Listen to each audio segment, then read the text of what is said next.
Hey St. James, it's Mr. Fulmer here. Today we're going to talk about face masks.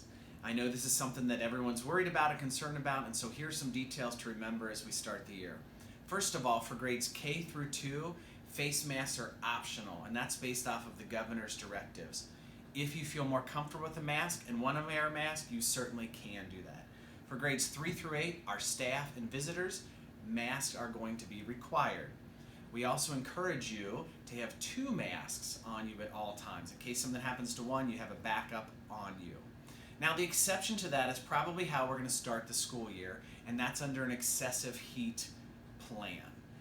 We talked to the health department and determined that in that case, masks are not going to be required outside of their home base. So when students are in their home base, the mask can come off in order to endure the heat that we have here in this building.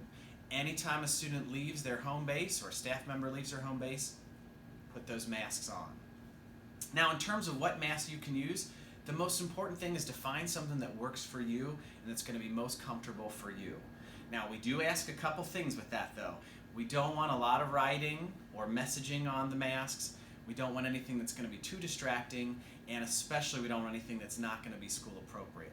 But again, choose something that's most right for you and it's going to make you most comfortable through the day.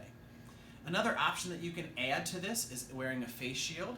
That's something you can do as an addition to this, or if you want to wear that in the home base, so you don't have your mask on but you have a face shield. That can provide a layer of protection as well. We've had a couple parents ask about lanyards. If you feel like that's going to help your kid to have a lanyard where it's attached to their face mask to hold on to when they're not wearing the mask, that's perfectly acceptable to us. Again, making sure that it's school appropriate. We look forward to everyone coming back soon, and this will be the new normal, and I think it's going to be just okay for everyone. See you soon, Panthers.